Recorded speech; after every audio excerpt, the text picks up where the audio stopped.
Hello everyone, welcome to my channel Tanuja by studies.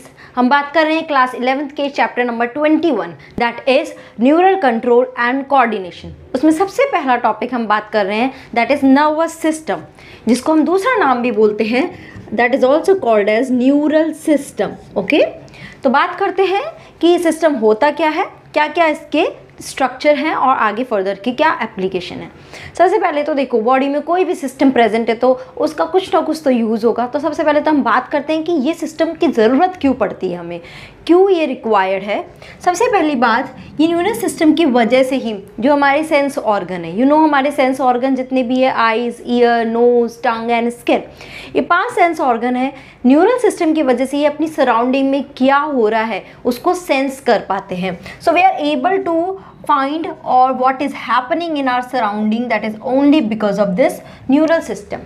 Neural system की वजह से ही जितने भी सेंसेस हैं हमारी ब्रेन के पास जाता है और हम उस सारी सेंसेस के ऊपर सोच पाते हैं, थिंक कर पाते हैं, रीज़न आउट कर पाते हैं और कुछ ना कुछ उससे रिस्पॉन्स भी कर पाते हैं। तो यहाँ पे क्या कर सकते हैं, उसकी वजह से we can reason, we can response okay towards these stimuli.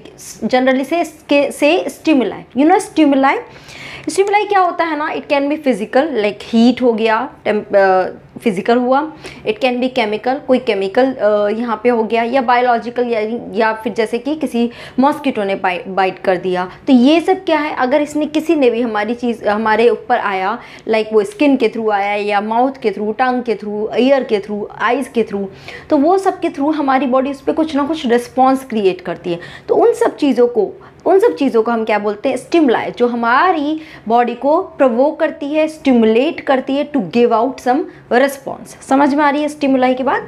Okay, neural system की वजह से ही we are able to do voluntary action. ना वॉलेंट्री एक्शन मतलब क्या, ऐसे एक्शन जिस पे हमारा कंट्रोल होता है। जैसे कि मैं बोल रही हूँ, मैंने अपना हाथ हिलाया, जितनी भी मूवमेंट्स होती है that is it only in my control. Okay, and it is also responsible for involuntary control, यानी कि कैसे कंट्रोल, जैसे कि जितने भी इंटरनल ऑर्गन के प्रोसेसिंग है, लाइक डाइजेस्टिव सिस्टम में का प्रोसेस हो रहा है, ब्रीदिंग का हो रहा है, हार्ट अपना पंप कर रहा है, तो ये सारे सिस्टम अपने आप काम कर रहे हैं, हमारा इस पर कोई कंट्रोल नहीं है।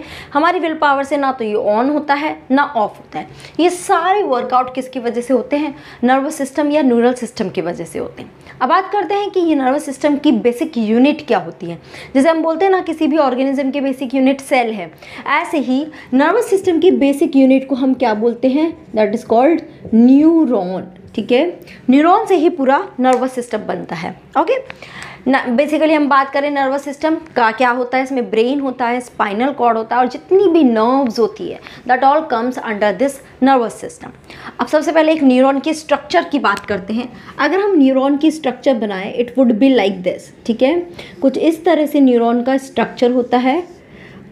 ओके, और यहाँ पे आके ये न्यूरॉन एंड हो जाते हैं लाइक दिस। ओके, सो ये हमने एक न्यूरॉन का स्ट्रक्चर बनाया। If you are also, I mean like you can also draw this along with me. Okay, so just draw it along with me, so आपका पूरा प्रैक्टिस भी हो जाएगा।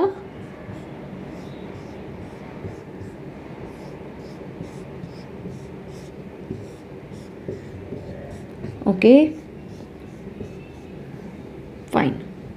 Now do you have any idea ये मैंने क्या बनाए हैं प्रोजेक्शन?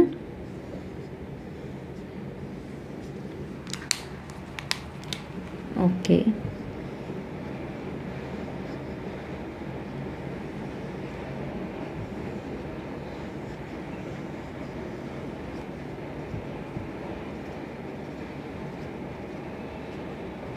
ओके, तो ये हमने एक न्यूरॉन का स्ट्रक्चर बनाया। चलिए इसकी लेबलिंग कर लेते हैं। सबसे पहले ये वाले पार्ट को हम क्या बोलते हैं, dendrites. Then this is called cyton और सेल बॉडी। ओके, जिसके अंदर क्या होता है, एक न्यूक्लियस होता है, फिर उसके अंदर ये वाला जो ग्रैन्युलर साइटोप्लाज्म, बहुत बड़े बड़े ग्रैन्युलर साइटोप्लाज्म होते हैं। इन ग्रैन्यूल्स को हम क्या बोलते हैं, निसल्स ग्रैन्यूल। ओके, क्या है, Nissl granule. Then this long projection is known as axon.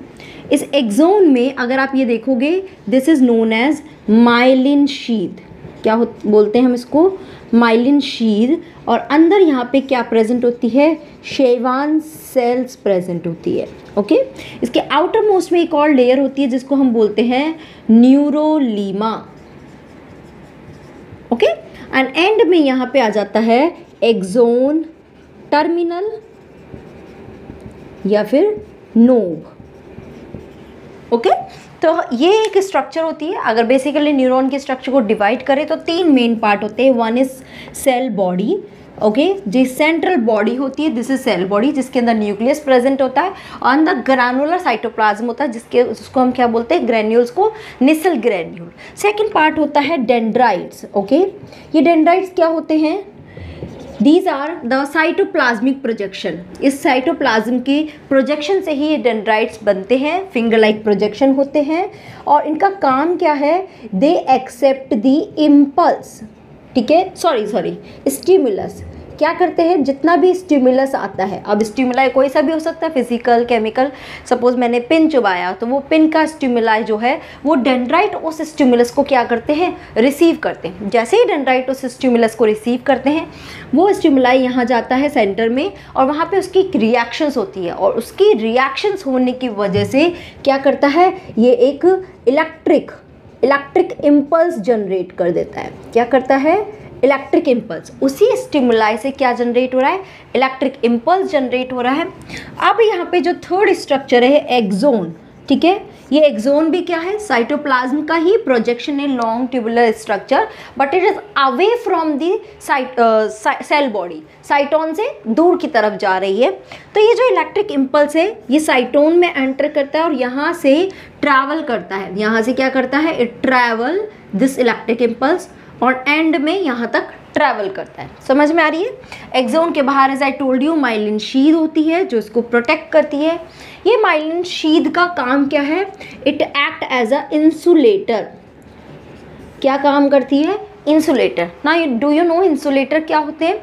ऐसी चीज़ जो जहाँ से इलेक्ट्रिसिटी कंडक्ट नहीं हो सकती, मतलब उसमें से पास नहीं हो सकती। तो क्या करते हैं ये? अगर न्यूरॉन सब पास में है तो एक दूसरे की इलेक्ट्रिसिटी आपस में एक दूसरे को इंटरप्ट नहीं करती है because of the presence of this myelin sheath. Suppose इसी के पास में कोई दूसरा एक्सोन, दूसरा न्यूरॉन भी ट्रैवल कर रहा है, इन दोनों की इलेक्ट्रिसिटी एक दूसरे को डिसरप्ट नहीं करेगी because of the presence of this myelin sheath, because it act as a insulator. But problem क्या आ रही है? क्योंकि पूरा इंसुलेटर का काम कर रहा है तो यहाँ से इलेक्ट्रिक इम्पल्स ट्रैवल कैसे होगा? यहाँ पे बीच बीच में माइलिन शीथ क्या होती है? इंटरप्टेड होती है, मतलब यहाँ पर एब्सेंट होती है ये माइलिन शीथ। यहाँ इस पॉइंट को हम बोलते हैं नोड ऑफ रेनवियर। क्या बोलते हैं? Node of Ranvier. इसी जगह पे क्या होती है? माइलिन शीथ एब्सेंट रहती है। तो हमारा इलेक्ट्रिक इम्पल्स कैसे ट्रैवल करता है? It just jump. जहाँ पे नोड ऑफ रेनवियर है सिर्फ वहाँ पे ही वो मेम्ब्रेन को टच करेगा और बाकी जगह जंप करेगा। And because of this kind of structure हमारा जो ये स्टिमुलाई है, ये इम्पल्स है, बहुत फास्ट ट्रैवल करता है because of this jumping action. ठीक है, ओके। और यहाँ पे this is the axon terminal, जहाँ पे जाकर ये इम्पल्स यहाँ पे कलेक्ट होता है और यहाँ से दूसरे न्यूरॉन में ट्रैवल करता है या ट्रांसमिट होता है। उसको हम बाद में देखेंगे कैसे ट्रांसमिट होता है। ये तो हमने एक स्ट्रक्चर देखी। नाउ यहाँ पर जो न्यूरॉन होते हैं, न्यूरॉन 3 तरह के होते हैं। ओके, अगर बात करते हैं, one is called the multipolar मतलब क्या? जिसमें एक तो क्या होगा? एक्सोन होगा और मोर देन 2 और मोर देन 3 क्या होंगे? डेंड्राइट्स मतलब सिमिलर यही वाला स्ट्रक्चर, सिर्फ इस तरह का ही न्यूरॉन होगा, उसको हम बोलते हैं मल्टीपोलर न्यूरॉन। क्या बोलते हैं? Multipolar neuron. जैसे कि फॉर एग्जांपल किसमें प्रेजेंट होता है? सेरेब्रल कॉर्टेक्स, ब्रेन के सेरेब्रल कॉर्टेक्स में ये प्रेजेंट होता है। दूसरा टाइप होता है दैट इज कॉल्ड बाइपोलर मतलब जिसमें एक तो एक्सोन होता है और एक ही डेंड्राइट होती है। ओके, मतलब ये इतने सारे ना हो के सिर्फ एक ही डेंड्राइट होगा और एक ही एक्सोन होगा। जैसे कि फॉर एग्जांपल रेटिना ऑफ आई। ठीक है, retina of I and the third होता है जिसको हम बोलते हैं यूनिपोलर। क्या बोलते हैं?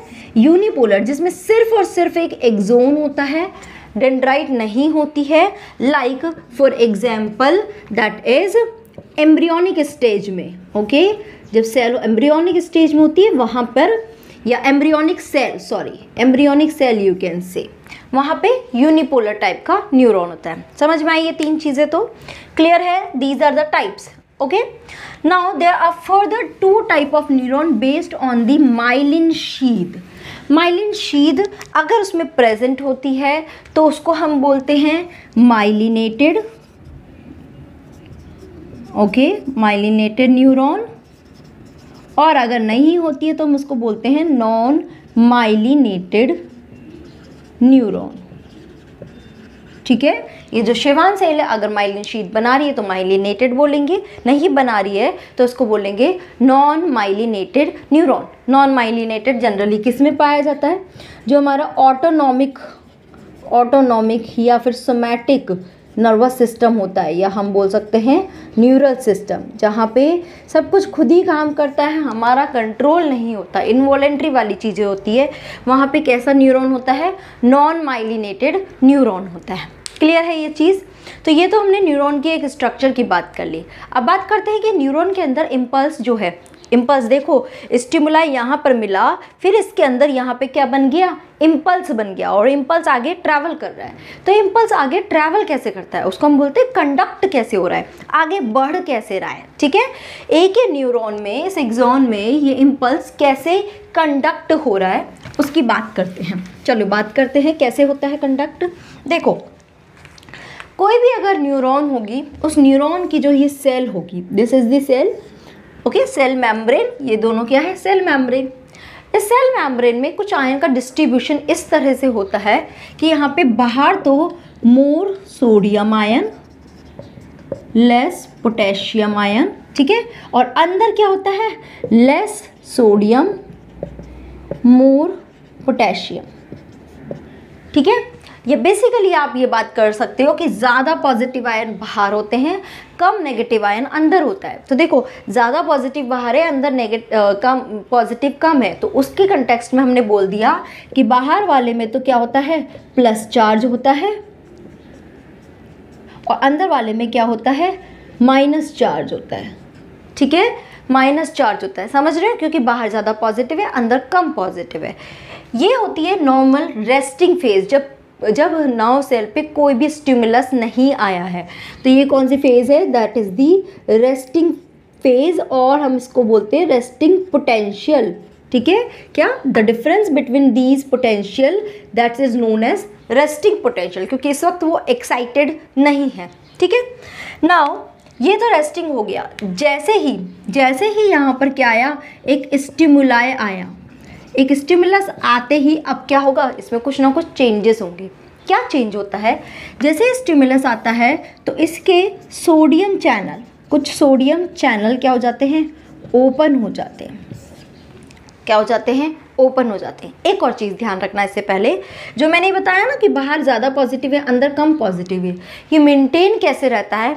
With the help of sodium potassium pump. ठीक है, यहाँ पर सोडियम पोटेशियम पंप काम करता है, जिसमें 3 सोडियम बाहर जाते हैं और 2 पोटेशियम अंदर आते हैं, जिसकी वजह से ही बाहर ज़्यादा पॉजिटिव, अंदर कम पॉजिटिव चार्ज मेंटेन रहता है। ये नॉर्मल रेस्टिंग फेज में काम कर रहा है। क्लियर ये चीज़? अब स्टिमुलाई आया तो कुछ सोडियम, सिर्फ अलग से सोडियम चैनल ओपन हो जाते हैं, और वो सोडियम चैनल ओपन होने की वजह से बाहर क्या है? बहुत ज़्यादा अमाउंट में सोडियम है, तो यहाँ पे वो चैनल क्या हो गया? देखो, ओपन हुआ, और large amount of sodium it start coming inside. बहुत ज़्यादा अमाउंट में सोडियम अंदर आने लगता है। तो देखो अब क्या सिचुएशन हो जाएगी? ये हुआ, लार्ज अमाउंट में सोडियम यहाँ पे अंदर आ गया। एक मिनट, ठीक है, और अंदर आने की वजह से अब क्या हो गया? उस पर्टिकुलर जगह पर, एरिया पे अंदर पॉजिटिव चार्ज ज़्यादा हो गया और बाहर पॉजिटिव चार्ज कम हो गया। तो क्या हो गया? ये सिचुएशन कैसी हो गई? रिवर्स हो गई। ये सिचुएशन रिवर्स हो गई। समझ में आ रही है चीज़, क्लियर है? ठीक है, क्योंकि इस एरिया में सोडियम अंदर आने लग गए, क्योंकि पहले तो बहुत ज़्यादा बाहर थे, अब बहुत ज़्यादा अंदर आने लगे, तो ये रिवर्स हो गया। नाउ अब इस स्टेज में इस सेल को हम क्या बोलते हैं, या इसके पोटेंशियल को क्या बोलते हैं, action potential. And cell is an excitable state, exciting stage में है और एक्साइटेड स्टेज में है, और पोटेंशियल को हम बोलते हैं एक्शन पोटेंशियल। क्लियर है यहाँ तक?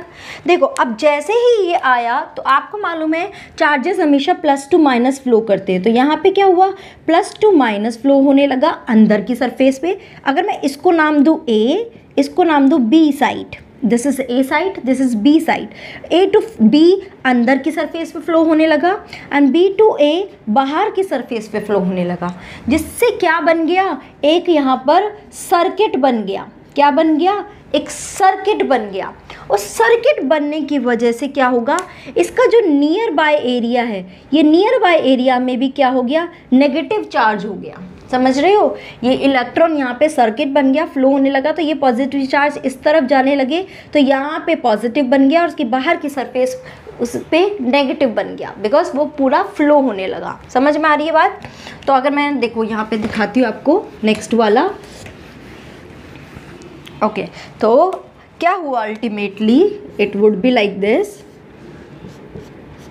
ये ए साइट है और दिस इज बी साइट, तो ये भी क्या हो गई, इट इज लाइक दिस। ठीक है, तो ये साइड पे भी चार्ज इसका रिवर्स हो गया। बट जैसे ही रिवर्स हो गया वो तो सही है, और इस तरह से फिर क्या होगा, यहाँ पे भी वापस सर्किट बन जाएगा, फिर ये वाला चार्ज आगे फ्लो होगा, फिर आगे सर्किट बन जाएगा, इस तरह से आगे तो कंडक्ट होता चला जाएगा। बट जो वापस ए साइट है उसको अपनी ओरिजिनल पोजीशन में आना है, यानी बाहर पॉजिटिव अंदर नेगेटिव में आना है, तभी वो दूसरे स्टिमुलाई को ले पाएगी।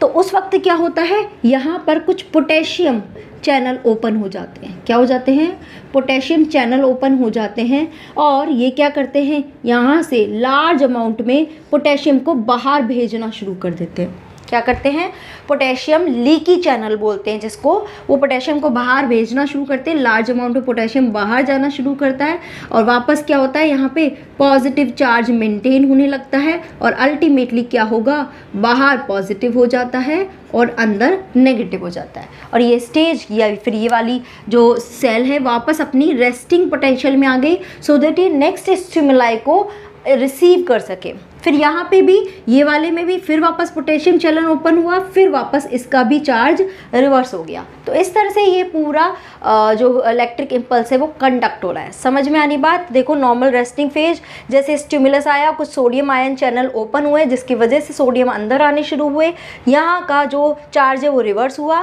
फिर एक सर्किट बना तो ये चार्ज आगे पास ऑन हो गया। ना बैक वाला जो ए है उसमें वापस कुछ पोटेशियम चैनल ओपन हुए जिससे पोटेशियम बाहर जाने लगा एंड वापस उसका चार्ज मेंटेन हो गया। So this is how the electric impulse conduction takes place. अब यहाँ तक तो ठीक है, ये तो समझ में आया। ठीक है, you can take a screenshot as well. चलें आगे। नाउ अब देखो इलेक्ट्रिक इम्पल्स कंडक्ट होते होते होते वो कहाँ पहुँच गया, एक्सोन के टर्मिनल तक पहुँच गया। देखो तो अब हम बात किसकी कर रहे हैं, how this electric impulse get transferred from one neuron to another neuron. तो देखो मैं अब सीधा क्या बना रही हूँ, एक्सोन टर्मिनल बना रही हूँ। एक्सोन का नोब याद है ना, ये एक्सोन है और मैंने यहाँ पे ये टर्मिनल बनाया, तो मुझे वैसे एक ले लिया। क्लियर है, एक ले लिया, ये माइलिन शीथ हो गई लाइक दिस। ओके ठीक है, और यहाँ पर नीचे दूसरा न्यूरॉन का डेंड्राइट होगा। समझ आ रही है ना, यहाँ पे मैंने अभी एक न्यूरॉन का स्ट्रक्चर बनाया था, उस न्यूरॉन का स्टार्टिंग पॉइंट क्या है, डेंड्राइट। एक न्यूरॉन दूसरे न्यूरॉन के डेंड्राइट से जुड़ता है, तो यहाँ पे देखो क्या हुआ, उसका डेंड्राइट को मैं कुछ इस तरह से दिखा रही हूँ, और यहाँ पे कुछ उसके रिसेप्टर होते हैं। क्या होते हैं, कुछ रिसेप्टर होते हैं like this.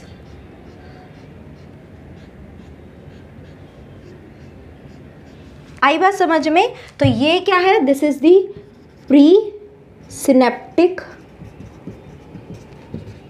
Neuron and this is the post synaptic neuron.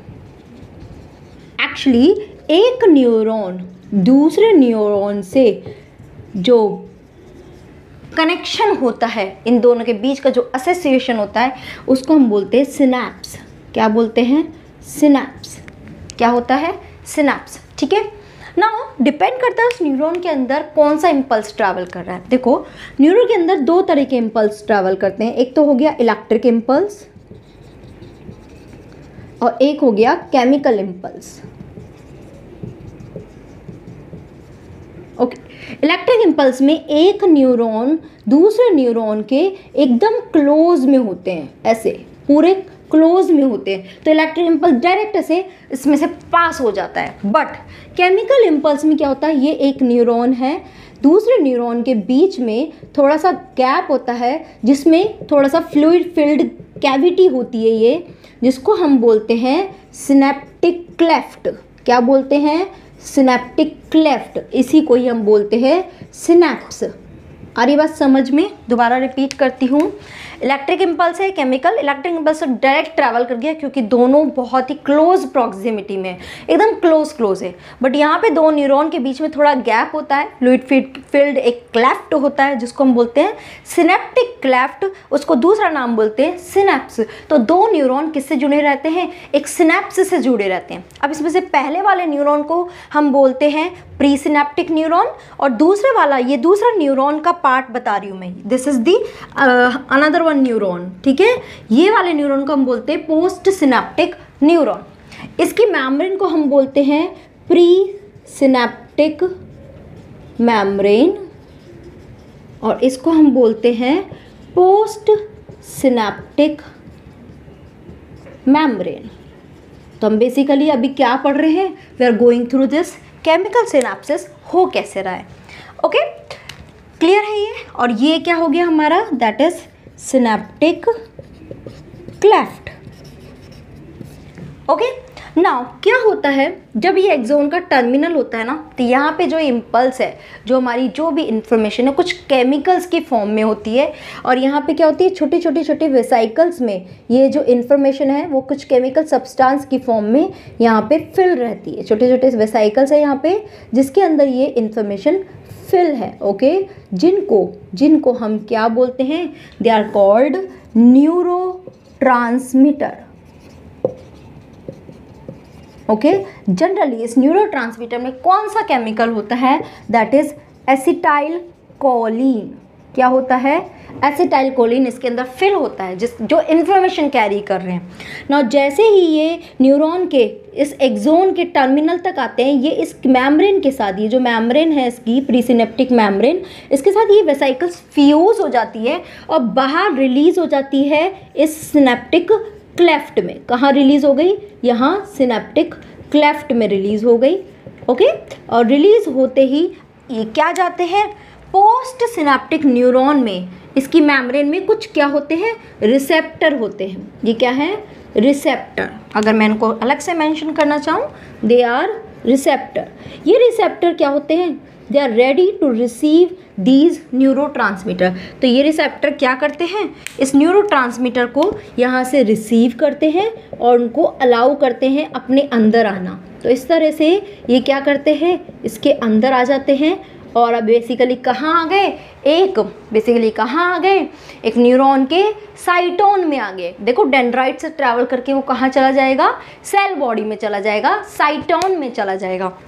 वहाँ जाकर अगेन वहाँ से इम्पल्स जनरेट करेगा, फिर वो ट्रैवल करेगा, फिर वो किसी दूसरे एक्सोन के टर्मिनल तक पहुँचेगा, अगेन फिर वहाँ से रिलीज होके फिर अगेन दूसरे न्यूरॉन। तो एक न्यूरॉन से दूसरे न्यूरॉन में ट्रैवल करता है। जैसे कि एक न्यूरॉन है, ये दूसरे न्यूरॉन, दोनों के बीच में थोड़ा गैप है जहाँ से ये केमिकल सिनेप्स के फॉर्म में, न्यूरोट्रांसमीटर के फॉर्म में इस तरह से ट्रैवल करता है और फिर आगे इसमें पहुँच जाता है, फिर इसके एंड पे आता है, फिर यहाँ से फर्दर दूसरे न्यूरॉन में।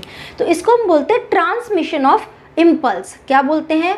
Transmission of nerve impulse from once neuron to another neuron. Clear है कैसे ट्रांसमिट हो रहा है? न्यूरोट्रांसमीटर क्या होते हैं, उसके अंदर कौन सा केमिकल होता है? Acetyl choline. सिनेप्टिक क्लेफ्ट क्या होता है, या सिनेप्स क्या होता है? सिनेप्स एक तरह से it is a gap in between pre synaptic neuron and post synaptic neuron. ठीक है, that is the called synapse. Clear है? सो हमने क्या क्या पढ़ा इस पूरी वीडियो में? We talked about the neuron structure, neuron के type, unipolar, bipolar and multipolar, फिर myelinated neuron, non myelinated neuron, फिर न्यूरॉन में नर्व इम्पल्स कंडक्ट कैसे हो रहा है, मतलब कैसे जनरेट हो रहा है और फिर कैसे कंडक्ट हो रहा है कि इम्पल्स जैसे ही आ रही है, कोई भी स्टिमुलाई जैसे ही आ रहा है तो उससे इम्पल्स कैसे बन रही है, उससे इलेक्ट्रिक वेव जनरेट कैसे हो रही है या इलेक्ट्रिक डिस्टर्बेंस कैसे क्रिएट हो रहा है। आ रही बात समझ में मैं क्या बोल रही हूँ?